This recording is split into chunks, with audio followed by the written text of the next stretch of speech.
Hello students, कैसे हैं आप सब। Hope you are doing well. Last class हम लोगों ने मैटर और इसकी प्रॉपर्टीज़ पढ़ रखी थी। हमारा चैप्टर चल रहा था क्लास 9th का matter in our surrounding unit 1। आज हम लोग पढ़ेंगे बच्चों states of matter. States of matter last class में हम लोग ये समझ चुके थे कि मैटर क्या होता है, व्हाट इज़ मैटर। तो matter anything which occupy some space and have some mass is called matter. एक ये बात हो गई थी। मैटर की फिजिकल प्रॉपर्टीज़ क्या होती हैं, मीन्स मैटर किससे बना होता है। तो matter is made up of small particles. Particles of matter की प्रॉपर्टीज़ क्या होती हैं। तो particles of matter have space between them. Particles of matter are continuous motion. Particles of matter attract each other. ये चार प्रॉपर्टीज़ हम लोगों ने पढ़ रखी थी। आज हम लोग देखेंगे स्टेट्स ऑफ मैटर कि मैटर कैसे एग्जिस्ट करता है। जैसे लास्ट क्लास में हम लोगों ने मैटर के एग्जाम्पल भी देखे थे, air, table and water. Table, water, air. तो टेबल क्या है, सॉलिड, वाटर क्या है, लिक्विड, और एयर क्या है, गैस। तो ये तीन स्टेट आपकी होती हैं, solid, liquid and gas. Solid, liquid and gas. These are three physical states of matter. These are three physical states of matter: solid, liquid and gas. In the last of your chapter, you will study that there are some more states of matter. The fourth one is plasma state and the fifth one is Bose-Einstein state. Fourth one is plasma and fifth one is Bose-Einstein state. इनके बारे में हम लोग chapter के last में पढ़ लेंगे, या सिर्फ एक ऐसा समझ लीजिए कि आपको अगर कोई पूछता है how many states of matter are there, तो your answer will be there are 5 states of matter: solid, liquid and gas, while the fourth one is plasma and the fifth one is Bose-Einstein state. The first one is solid. तो solid, you have seen the solids, many solids in your environment. हमारा जो chapter का नाम भी है matter in our surroundings, तो हम लोग सब लोग सराउंडिंग से रिलेट करके देखेंगे। You have seen many solids thing in your surroundings, whether it be brick, एक ईंट हो, टेबल हो, या कोई आयरन का पीस हो, ये सब आपने देखा है। कैसा होता है वो सॉलिड। तो आपने देखा होगा उस सॉलिड को आप जब टच करते हैं तो बहुत ही सॉलिड सा लगता है, मतलब बहुत ही रिजिड लगता है, कठोर लगता है, दृढ़ लगता है, और उसका जो शेप है वो भी आप चेंज नहीं कर सकते। यानी कि अगर आपको आयरन रॉड दी जाए, आप चाहे इतना उसका मोल्ड लीजिए, लेकिन शेप, दैट मीन्स कि वो जो शेप उसका है आयरन रॉड का, रेक्टेंगुलर या सिलेंड्रिकल, वो शेप की बात नहीं कर रहा मैं उस शेप की बात कर रहा हूँ जो जिस शेप में वो ढाली गई है ना। तो सॉलिड, लिक्विड और गैस में फ़र्क कहाँ पर आता है। तो जो सॉलिड होते हैं उनकी बात करें अगर हम, तो सॉलिड के जो पार्टिकल्स होते हैं, इनकी पार्टिकल्स की बात करेंगे कि इनके पार्टिकल्स के बिहेवियर पर, क्योंकि ये इनके बिहेवियर जो है पार्टिकल पे डिपेंड करते हैं, इनके पार्टिकल की डिस्टेंसेस पे। तो देखिए सॉलिड के जो पार्टिकल होते हैं वो थोड़ा पास पास होते हैं, पास पास, थोड़ा क्या, बहुत पास पास होते हैं। जबकि जो लिक्विड के पार्टिकल होते हैं वो थोड़ा दूर होते हैं कंपैरेटिवली टू सॉलिड, सॉलिड से थोड़ा सा दूर। while the particles of gas are farthest, यानी इनके जो पार्टिकल होते हैं वो बहुत दूर होते हैं। क्लियर है। तो सॉलिड के पार्टिकल चूंकि पास पास होते हैं, very close to each other, इसलिए इनको आप जो है कंप्रेस नहीं कर सकते। आपने देखा होगा आयरन पीस को अगर आप दबाना चाहेंगे नहीं दबा पाएंगे। रीजन क्या है उसका, particles are very closer to each other. जबकि आप देखें बलून में अगर आप लिक्विड भरे हो, वाटर भरे हो, उसको अगर आप प्रेस करना चाहें तो बहुत आसानी से प्रेस हो जाएगा, ऐसे करके। होली में आपने गुब्बारे मारे भी होंगे एक दूसरे के ऊपर, तो देखा होगा जो बलून होता है वो कंप्रेस हो जाता है। तीसरी बात, जो गैस होती है, जब उसका गैस अगर आपने बलून में भरा हो, यानी एयर भरा हो, उसको अगर दबाएंगे तो बिल्कुल ऐसे करके कंप्रेस हो जाता है, बिल्कुल आप छोटा सा कर सकते हैं। यानी कि कंप्रेसिबिलिटी गैस की क्या हुई, बहुत ज़्यादा हुई। तो सबसे लो कंप्रेसिबिलिटी किसकी हुई, सॉलिड की। रीज़न आपको पता है, इसके पार्टिकल्स बहुत क्लोजर होते हैं, closest to each other, closest, less closer and least closer. Least close यानी सबसे पास पास, कब से दूर दूर होते हैं इसके, जाने। कंप्रेसिबिलिटी इसकी हाई होती है, लेस टू सॉलिड लीस्ट माने सबसे कम कंप्रेसिबिलिटी, सॉरी सबसे high compressibility, least compressibility, reason क्या है, पार्टिकल क्लोज होते हैं। हाई टू सॉलिड, लिक्विड की कंप्रेसिबिलिटी कैसी होती है, सॉलिड से ज़्यादा कंप्रेसिबल होते हैं, गैस सबसे ज़्यादा कंप्रेसिबल होते हैं। डन होगी बात। अच्छा, अब इसकी शेप की अगर हम बात करें, शेप, तो शेप आप जानते हैं इसका फिक्स्ड होता है। शेप कैसा होता है, फिक्स्ड होता है। रीज़न क्या है, वही पार्टिकल, क्योंकि पार्टिकल एक दूसरे को छोड़ के जा नहीं रहे हैं, तो जो जहाँ पार्टिकल है शेप वो वहीं पे रहेगा, यानी उसका शेप जो है वो कैसा हो जाएगा, फिक्स हो जाएगा। लिक्विड के पार्टिकल थोड़ा सा मोशन कर सकते हैं इधर उधर, थोड़ा थोड़ा, यहाँ से यहाँ तक, यहाँ से यहाँ तक, यानी इसका, लेकिन फिर भी यहाँ से और यहाँ से आगे नहीं जा सकते। That's why its shape is also fixed. Sorry, volume की शेप की बात कर रहा था मैं, सॉरी। तो ये अपने प्लेस से थोड़ा सा इधर या इधर जा सकते हैं, ठीक है, यानी थोड़ा सा चेंज कर सकते हैं। इसका मतलब क्या हुआ, इसका जो शेप होता है ये फिक्स्ड नहीं होता, not fixed. Shape is not fixed, यानी इसका शेप फिक्स नहीं होता। आप देखते होंगे लिक्विड को जिस बर्तन में डालते हैं, जिस वेसल में डालते हैं, ये उसी का शेप ले लेता है। अगर आप ग्लास में डालेंगे तो ग्लास का शेप ले लेगा। सपोज करिए आपने ग्लास में वाटर डाला, उसको फ्रीज में रख दिया, थोड़ी देर बाद निकाला, 1-2 घंटे बाद, और उसकी आप आइस निकालिए बाहर, तो किस शेप की निकलेगी, ग्लास शेप की। अगर आप मग में रखते हैं तो किस शेप की निकलेगी, मग शेप की। अगर आप ट्रे में रखते हैं तो किस शेप का निकलता है, आइस क्यूब्स, रेक्टेंगुलर निकलते हैं। It means that whenever liquid is poured into a vessel, it take its shape, the shape of the vessel। यानी अगर जिस वेसल, जिस बर्तन में आप लिक्विड को उड़ेलते हैं वो उसी का शेप ले लेता है। गैस की बात करें, गैस की सीधी सी बात है, पार्टिकल बहुत दूर दूर होते हैं, कहीं भी जा सकते हैं, इसका मतलब इसका शेप बिल्कुल नहीं फिक्स होगा, not at all, not fixed. तो आपको बात क्लियर हो गई होगी। पार्टिकल की बात करते हैं, इसमें क्लोजेस्ट होते हैं, that's why its shape is fixed. इसमें थोड़ा सा मूव कर सकते हैं, अलाउ है मोशन इनमें, तो नॉट फिक्स्ड। और इसमें बहुत ही ज़्यादा मोशन होता है पार्टिकल का, that's why the shape is not fixed. अब हम बात करते हैं वॉल्यूम की। वॉल्यूम बच्चों क्या होता है, वॉल्यूम तब जो है चेंज होगा या नहीं चेंज होगा, वॉल्यूम भी डिपेंड करता है पार्टिकल पे। अगर पार्टिकल अपनी मीन पोजीशन छोड़ के चले जाएं, यहाँ पर पार्टिकल मीन पोजीशन छोड़ के, मतलब जो अपनी फिक्स्ड पोजीशन है उसको छोड़ के बिल्कुल हट जाए वहाँ से, तो उसका वॉल्यूम फिक्स नहीं होगा, ठीक है। उसका वॉल्यूम अगर अपना मीन पोजीशन बिल्कुल छोड़ के चले जाए तो वॉल्यूम फिक्स नहीं होगा। अगर मीन पोजीशन छोड़ के नहीं जा रहे हैं तो वॉल्यूम फिक्स होगा। यहाँ बात करते हैं, यहाँ पर पार्टिकल अपनी पोजीशन छोड़ के नहीं जाते, यहाँ पर पार्टिकल अपनी पोजीशन छोड़ के नहीं जाते, मैंने कहा सिर्फ यहाँ से थोड़ा सा मूव करेंगे लेकिन अपनी पोजीशन पर ही रहेंगे, दैट्स वाई इसका भी वॉल्यूम कैसा होगा, फिक्स्ड होगा। सॉलिड का वॉल्यूम कैसा होगा, फिक्स्ड होगा।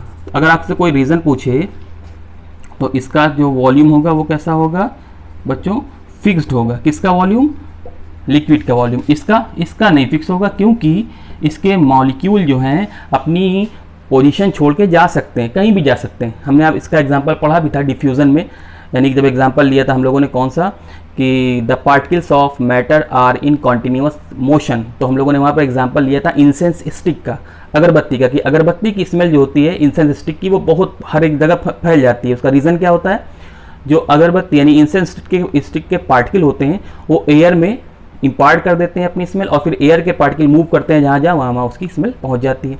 तो ये कैसे पहुँची, क्योंकि उसके पार्टिकल बहुत दूर दूर मूव करते हैं, यानी कि अपनी पोजीशन छोड़ देते हैं। अगर अपनी पोजीशन छोड़ देंगे तो नॉट फिक्स्ड। तो क्वेश्चन आता है बच्चों आपके यहाँ कि डिफाइन या explain why the shape and volume of a solid is fixed, या why the shape of solid is fixed and liquid is not fixed. तो आप रीज़न बता देना कि यहाँ पर बिल्कुल मोशन अलाउ नहीं होता है ना, ज़रा सा भी नहीं। और यहाँ पर क्या होता है, अपनी मीन पोजीशन से थोड़ा इधर उधर जा सकते हैं, that's why the volume shape is not fixed. अगर वॉल्यूम की बात करें तो वॉल्यूम के लिए आप पहले एक लाइन बोलेंगे, कौन सी line, if the molecule of the matter, if the molecule of the matter leave its position then its volume is not fixed. Since in solid case, in case of solid the molecules do not leave its mean position, that's why its volume is fixed. In case of liquid also the molecule do not leave its position, ठीक है, the molecule do not leave its position, that's why its volume is also fixed. But in case of gas the molecules leave its position, that's why its shape is not fixed, its shape is also not fixed. अगर हम बात करें compressibility की, compressibility, ठीक है बच्चों, compressibility की, तो ये लीस्ट होता है। कैसा होता है, लीस्ट, लीस्ट माने सबसे कम, सबसे कम। ये कैसा होगा, ये थोड़ा सा इससे ज़्यादा होगा, और ये सबसे ज़्यादा सबसे मोस्ट कंप्रेसिबल होगा। ठीक है, क्लियर हो गई बात। एक और बात करते हैं, अगर हम, ये पहली बात है शेप, दूसरा वॉल्यूम, तीसरा कंप्रेसिबिलिटी, फोर्थ होगा आपका डेंसिटी। तो कौन सा ज़्यादा डेंस होगा? अगर एक कमरे में if there are 10 people in a room and if there are only two people in a room, तो which room is more dense? You say the room in which 10 people are there, यानी जिसमें 10 लोग हैं वो dense ज़्यादा होगा। तो देख लीजिए आप, सेम उतनी ही जगह में यहाँ पर कितने मॉलिक्यूल, यहाँ पर कितने मॉलिक्यूल, यहाँ पर कितने मॉलिक्यूल, तो यहाँ पर ज़्यादा है। That's why the density of solid is high या highest, the density of molecule is solid is highest, low होती है और इसकी मिनिमम होती है या लोवेस्ट कह सकते हैं। तो ये 4 बातें आप याद रखेंगे, shape, volume, compressibility, density, done. और इन सभी को डिफाइन करेंगे किसके बेस पे? स्पेस बिटवीन द मॉलिक्यूल, यानी कि intermolecular space. The intermolecular space in solid is least, that's why its shape is fixed, volume is fixed, compressibility is high, density is highest. The intermolecular space between the molecules of gas is least, highest. The space between molecule of gas is highest, that's why its shape is not fixed, its volume is not fixed, it is most compressible and it have minimum density. Done. तो ये हमारी 3 state हो गई, solid, liquid and gas. और fourth one है plasma. इसका चलो मैं बता देता हूँ, इसको अपने जो एलईडी टीवी या एलसीडी टीवी चलती हैं उसमें इलेक्ट्रॉन्स होते हैं, ठीक है, इलेक्ट्रॉन्स का एक क्लाउड सा बना होता है, उसी को प्लाज्मा आप बोल सकते हैं अभी फिलहाल इस लेवल पे। बाकी हम लोग हायर स्टडीज़ करेंगे आगे और आगे पढ़ेंगे। बोस आइंस्टीन स्टेट, इसमें आप ये ध्यान रखिएगा, जो बोस थे हमारे, ये हमारे इंडियन साइंटिस्ट थे, तो इसलिए ये और इम्पॉर्टेंट हो जाता है। बोस इंडियन साइंटिस्ट थे, और आइंस्टीन को आप जानते ही हैं, थ्योरी ऑफ रिलेटिविटी देने वाले, E=mc² देने वाले, तो ये उनके नाम पे स्टेट का नाम पड़ा। डन। तो आइए, आपको समझ में आ गया स्टेट्स ऑफ मैटर। आगे चलते हैं हम लोग नेक्स्ट टॉपिक पे। इसका जो नेक्स्ट टॉपिक है, इसका नेक्स्ट टॉपिक है कि क्या कभी जो स्टेट्स हैं सॉलिड, लिक्विड और गैस, क्या वो आपस में चेंज भी हो सकते हैं? मतलब अगर कोई चीज़ सॉलिड है तो क्या वो लिक्विड बन सकती है? वैसे भी हम लोग भी होते हैं लोग कि हम लोग एक ही घर में रहते रहते बोर हो जाते हैं, ठीक है। वैसे मैटर भी होता है, एक ही स्टेट में रहते रहते बोर हो जाता है, तो क्या वो अपनी स्टेट चेंज कर सकता है? सॉलिड से लिक्विड चेंज में जा सकता है स्टेट में, या लिक्विड से गैस में जा सकता है, या गैस से सॉलिड में आ सकता है, गैस से लिक्विड में आ सकता है। तो yes, it is possible, it is possible. हम लोग पढ़ेंगे change of states of matter, change of states of matter. How can a change is brought in different states of matter? कैसे कोई चेंज हम ला सकते हैं मैटर के सभी स्टेट्स में, कैसे चेंज ला सकते हैं? तो देखिए, अभी हम लोगों ने पढ़ा था कि हमारा जो पहला केस होता है वो होता है सॉलिड, पहला states of matter, then second one is liquid and the third one is gas या गैसियस स्टेट। धन्यवाद। तो देखिए, हमने बताया आपको कि इनके ये एक ही स्टेट में रहते रहते बोर हो जाते हैं, तो क्या वे चेंज कर सकते हैं? यस, चेंज कर सकते हैं। कैसे? 2 तरीके इनके पास, बाय मीन्स ऑफ, पहला है temperature, bye means of temperature, done, temperature के थ्रू, और सेकेंड वन है बाय मीन्स ऑफ प्रेशर या बाय अप्लाइंग प्रेशर। ये 2 रीज़न है जिसकी वजह से कोई भी मैटर एक स्टेट से दूसरे स्टेट में जा सकता है। पहले हम लोग समझते हैं the effect of temperature on the different states of matter. ये टेम्परेचर का इफेक्ट डालता है ये तीनों स्टेट्स में। जब आप किसी सॉलिड को हीट करते हैं तो उसके मॉलिक्यूल की जो काइनेटिक एनर्जी होती है, मॉलिक्यूल देखा था आपने ना, वो एक जगह रुके हुए थे। जब आप किसी को गर्म करोगे तो भागेगा ना इधर उधर, अरे आपको ही गर्म कर दिया जाए तो आप भी भागने लगोगे, काइनेटिक एनर्जी आ जाएगी आपके अंदर भी। सिमिलरली मॉलिक्यूल ऑफ सॉलिड या मॉलिक्यूल ऑफ लिक्विड या मॉलिक्यूल किसी भी चीज़ का मॉलिक्यूल हो, अगर उसको आप हीट अप दे दोगे, हीट कर दोगे, तो उसकी काइनेटिक एनर्जी बढ़ जाती है। ठीक है, आपने पढ़ भी रखा है ना, energy can neither be created nor be destroyed, यानी एनर्जी को आप ना तो क्रिएट कर सकते हैं ना ही डिस्ट्रॉय कर सकते हैं। It can change from one form to another form. तो जब उसको हीट करोगे तो उसके अंदर एनर्जी आएगी, कौन सी एनर्जी? Kinetic energy. तो भागने लगते हैं इधर उधर। जब भागने लगेंगे तो एक कंडीशन ऐसी आएगी, अभी आपने आपको दिखाया था कि सॉलिड में जो पार्टिकल होते हैं वो ऐसे होते हैं, एक एग्जाम्पल ले लेते हैं, लिक्विड में ऐसे होते हैं और गैस में यूँ ऐसे होते हैं। डन। तो जब आप सॉलिड को हीट करोगे तो इसके मॉलिक्यूल में काइनेटिक एनर्जी आ जाएगी।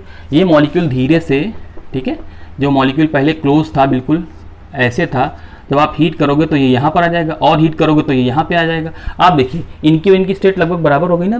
तो यानी यही है वो स्टेट होती है जब कोई सॉलिड चेंज होता है किसमें, लिक्विड में, यानी जब उसके मॉलिक्यूल अपनी पोजीशन छोड़ के इतनी पोजीशन पे आ जाए कि लिक्विड की रेंज में आ जाए, तो क्या बन गया, वो लिक्विड बन गया। यानी व्हेनेवर, जब कभी हम किसी सॉलिड को हीट करेंगे तो ये कन्वर्ट हो जाएगा किसमें, लिक्विड में। Whenever we heat a solid it convert into liquid.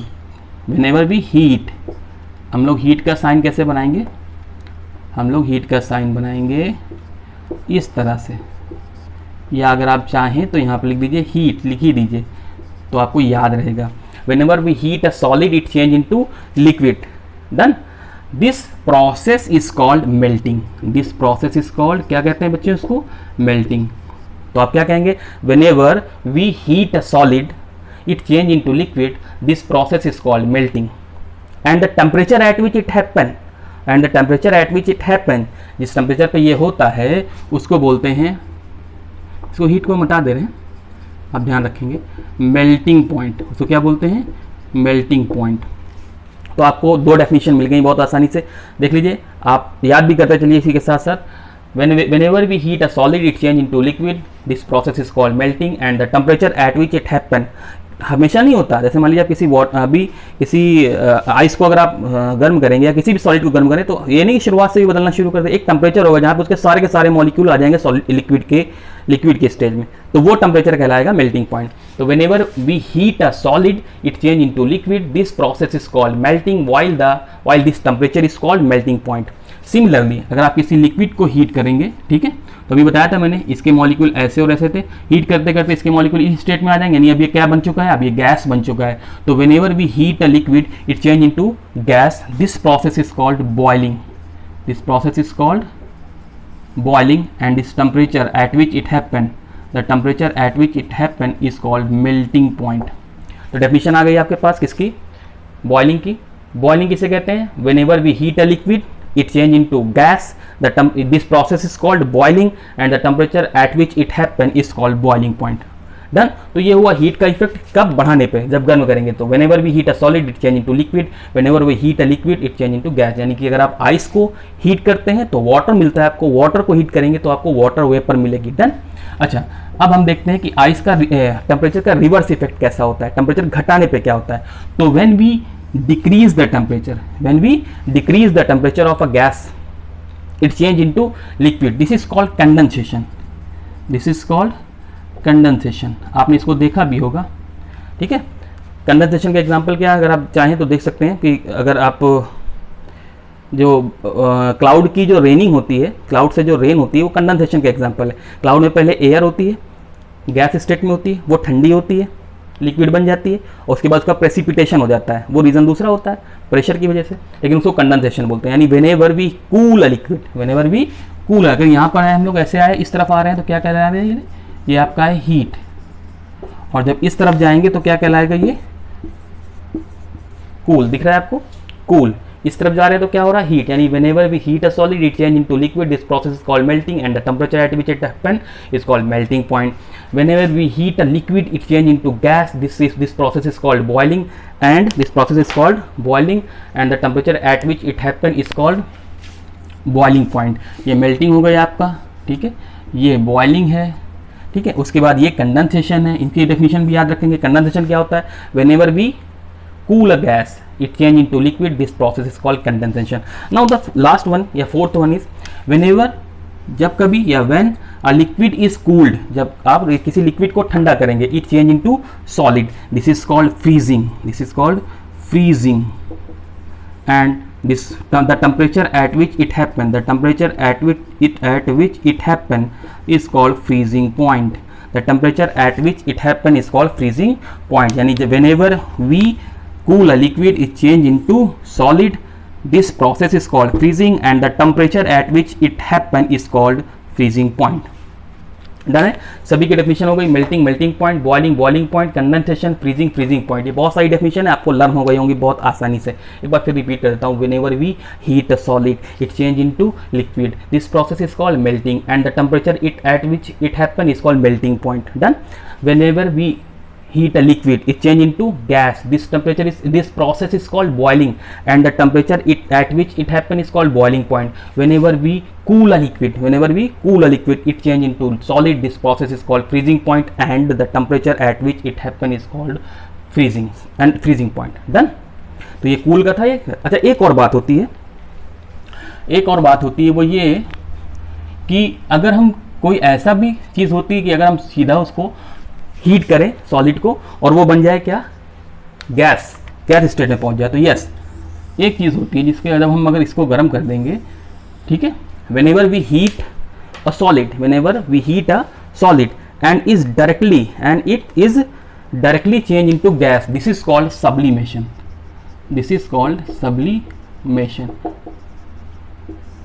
Whenever we heat a solid and if it directly change into a gas, then this process is called sublimation, and the substance are called sublimates. Sublimates के example आपको पूछे जाते हैं बच्चों आपसे, camphor है, naphthalene है। Camphor देखा होगा आपने, नैप्थलीन भी देखा होगा। नैप्थलीन बॉल्स होती हैं जो अक्सर जब सर्दियों में हमारे कपड़े या रजाइयाँ रख दी जाती हैं कि हम लोग नेक्स्ट सर्दी में इस्तेमाल करेंगे, तो वो नैप्थलीन की बॉल्स के साथ रखी जाती हैं। या कभी सिनेमा हॉल में आप यूरिन की जगह गए होंगे, बाथरूम गए होंगे, वॉशरूम, तो वहाँ पे देखा होगा यूराइनरी में पड़े होते हैं वाइट सी गोली, उसको बोलते हैं नैप्थलीन। वो कहाँ चली जाती है, कुछ दिन बाद गायब हो जाती है। रीज़न क्या है, सॉलिड होती हैं और धीरे धीरे जब हीट उनसे पड़ती है तो डायरेक्ट किस में कन्वर्ट हो जाती है, गैस में बदल जाती है। डन। तो ये आपने पढ़ रखा था, ये क्या था आपका, चेंज ऑफ स्टेट्स। होप ये आपको समझ में आया होगा। आइए इसके अगले टॉपिक पे चलते हैं, चैप्टर का लास्ट टॉपिक होगा और फिर ये चैप्टर फिनिश हो जाएगा। आपको क्वेश्चंस भी इसके आ जाएंगे आराम से, आपको अच्छी तरह से इसको पढ़ना है चैप्टर को, बहुत ही इंपॉर्टेंट चैप्टर भी है आगे के लिए। आइए हम लोग इसका नेक्स्ट टॉपिक पढ़ते हैं जिसको बोलते हैं इवेपोरेशन। बहुत इंपॉर्टेंट टॉपिक है बच्चों, बहुत ही ज़्यादा, और आपकी डेली लाइफ में भी इसका इंपॉर्टेंस रहता है। ठीक है, तो जल्दी से फिनिश करते हैं इसको। इवेपोरेशन क्या होता है, अभी आपने पढ़ा था, whenever we heat a liquid it change into solid, it change into gas. Whenever we heat a liquid it change into gas, and this process is called boiling, and the temperature at which it happen is called boiling point। लेकिन क्या हो अगर boiling point से पहले ही liquid करके gas में बदलने लगे, देखा है आपने, बहुत जगह होता है ऐसा। कैसे होता है, पहला एग्जांपल मैं बताता हूँ आपको। जब आप कपड़े बाहर ऊपर फैला के आते हैं तो वो कपड़े क्या बॉयल होते हैं, नहीं, लेकिन तब भी उनका पानी कहाँ चला जाता है, एयर बन के उड़ जाता है। डन, इसे कहते हैं इवेपोरेशन। दूसरा इवेपोरेशन क्या होता है, अगर आपने देखा होगा कि आप परफ्यूम लगाते हैं अपनी बॉडी में, परफ्यूम कैसा होता है, लिक्विड, लेकिन जैसे ही आप बॉडी में डालते हैं वो डिसअपियर हो जाता है, गायब हो जाता है। कहाँ गया, गैस के फॉर्म में उड़ गया। तो ये क्या कहलाएगा, इवेपोरेशन। क्या बॉइलिंग हुई, बॉइलिंग होती तो आप तो जल जाते ना, बॉइलिंग नहीं हुई। तो इवेपोरेशन क्या होता है, इवेपोरेशन भी वही चीज़ है, whenever a liquid change into gaseous state, whenever a matter या whenever a liquid change into its gaseous state below boiling point is called evaporation. या आप सिंपल सी एक लाइन डिफिनेशन, वन लाइन लिख सकते हैं, changing of a liquid into gas below it's boiling point. ध्यान रखिएगा, boiling point के पहले ही होना शुरू हो जाता है। बॉइलिंग पॉइंट इज कॉल्ड क्या, evaporation, is called evaporation। changing of a liquid into gas, ठीक है, below its boiling point is called evaporation। Clear हो गई बात। हमने आपको एग्जांपल भी बता दिया, जैसे आप कपड़े अगर बाहर सुखा के आते हैं छत पे तो उसमें जो वाटर होता है वो चेंज होने लगता है, किसमें, इवेपोरेशन, वेपर में चेंज होने लगता है, चला जाता है। अच्छा, इवेपोरेशन किन बातों पे डिपेंड करता है, सबसे पहली बात टेम्परेचर पे।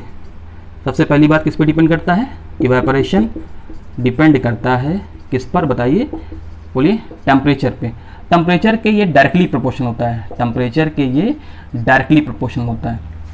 डायरेक्टली प्रोपोर्शनल का मतलब क्या हुआ, पहली बार सुना है। डायरेक्टली मीन्स हुआ अगर आप टेम्परेचर बढ़ाएंगे तो इवेपोरेशन का रेट भी बढ़ जाएगा, रेट ऑफ इवेपोरेशन। ठीक है, ये क्या है, रेट ऑफ इवेपोरेशन टेम्परेचर के डायरेक्टली प्रोपोर्शनल होती है, यानी जैसे ही आप टेम्परेचर को राइज करेंगे इवेपोरेशन ही बढ़ जाएगा। ये रीज़न आप देख सकते हैं कि गर्मियों में कपड़े जल्दी सूखते हैं और सर्दियों में देर में। रीज़न क्या है, गर्मियों में तेज़ धूप होती है, टेम्परेचर ज़्यादा होता है, इवेपोरेशन फास्टर होता है ना। On increasing the temperature the rate of evaporation become faster, जल्दी कपड़े सूख जाते हैं। दूसरी बात पे आते हैं हम लोग, जो इवेपोरेशन होता है वो डायरेक्टली होता है विंड स्पीड के। विंड स्पीड मतलब जितनी तेज़ हवा चल रही है, ठीक है। As the speed of wind is increasing, ये रेट ऑफ इवेपोरेशन इंक्रीजिंग। आप ये देखते होंगे ऐसे दिन जिनमें तेज़ हवा चल रही, कपड़े जल्दी सूख जाते हैं, बनिस्बत जिस दिन हवा धीमी चल रही हो, in compare to where wind speed is low. Reason क्या है? विंड स्पीड बढ़ेगी तो इवेपोरेशन, रेट ऑफ इवेपोरेशन तेज़ हो जाएगा। जब रेट ऑफ इवेपोरेशन तेज़ हो जाएगा तो कपड़े जल्दी सूख जाएंगे, यानी इवेपोरेशन के रेट पे तो डिपेंड कर रहा है। तो विंड स्पीड कैसे प्रोपोर्शनल है? डायरेक्टली समझ रहे हैं ना आप, ये सीधा सीधा रिलेशन, ये बढ़ाएंगे तो ये बढ़ेगा। तीसरी बात, rate of evaporation, rate of evaporation, ठीक है, इज इनवर्सली प्रोपोर्शनल टू, ये आप डायरेक्टली देख लीजिए, सरफेस एरिया। सरफेस एरिया इसको समझिए क्या होता है? सरफेस एरिया यानी कि जब आप कपड़े, सपोज करिए मम्मी ने आपको कपड़े दिया, आपको टीवी देखनी है, मम्मी ने आपको कपड़े दिए जाइए फैला के आइए, लेकिन आपको टीवी पे एक बहुत बढ़िया सा प्रोग्राम आ रहा है, आप क्या करोगे? जल्दी जाओगे ऊपर, ऐसे ही कपड़े डाल के चले जाओगे, तो क्या कपड़े सूख जाएंगे? कतई नहीं। अगर उन्हीं कपड़ों को आपने फैलाया होता सही से तो जल्दी सूखते हैं। तो इससे क्या समझ में आता है? जब आप कपड़े ऐसे ही डाला है तो उनका एरिया कम था, पतले पतले कपड़े थे, और जब आप उनको फैला दिया, स्प्रेड कर दिया तारों पे अच्छी तरह से, तो उनका सरफेस एरिया क्या हुआ? बढ़ गया। अब उस पर एयर अच्छी तरह लगेगी, अब उस पर धूप अच्छी तरह लगेगी, यानी विंड स्पीड और टेम्परेचर का इफेक्ट ज़्यादा होगा। यानी क्या हुआ? On increasing surface area rate of evaporation increases. On increasing surface area rate of evaporation increasing. जो चौथी बात होती है, यानी rate of evaporation, rate of evaporation is inversely, देखिए 1 लिख रहा हूँ, वो inversely proportional to humidity. Humidity क्या होती है बच्चों? ये ह्यूमिडिटी, इसको हिंदी में बोलते हैं आर्द्रता। क्या बोलते हैं? आर्द्रता। यानी जो एयर में वाटर ड्रॉपलेट होते हैं, एयर में जो वाटर ड्रॉपलेट होते हैं, the amount of water in air, the amount of water present in air is called humidity. आजकल ह्यूमिडिटी बहुत ज़्यादा है, रेनी सीजन में ह्यूमिडिटी बहुत ज़्यादा होती है, यानी कि हवा में पानी बहुत होता है। ये इसी वजह से आपने देखा ह्यूमिडिटी के उल्टा है, यानी कि जब ह्यूमिडिटी बढ़ेगी तो रेट ऑफ इवेपोरेशन क्या होगा? कम होगा। इसीलिए आजकल इवेपोरेशन हो नहीं पाता, दैट्स वाई जो कपड़े होते हैं हमारे जल्दी नहीं सूख पाते। Done?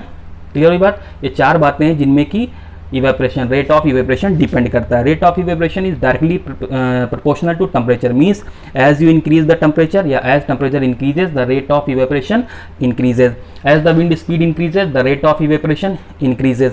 Eight the surface area increases the rate of evaporation increases, but at the humidity increases the rate of evaporation decreases. Done? अच्छा, इवेपोरेशन की डेफिनेशन आपने देख लिया, changing of a liquid into a gas below it's boiling point is called evaporation. Evaporation बोलते हैं। इसके जो example हैं कि कैसे इवेपोरेशन के एग्जाम्पल देते हैं, क्वेश्चन कैसे आते हैं आपके यहाँ, तो जैसे पहले आता है, अच्छा इवेपोरेशन, एक और बात होती है, थोड़ा सा पढ़ लेते हैं आके, कि इवेपोरेशन जब होता है तो कूलिंग आ जाती है, cooling caused by evaporation, cooling caused by evaporation.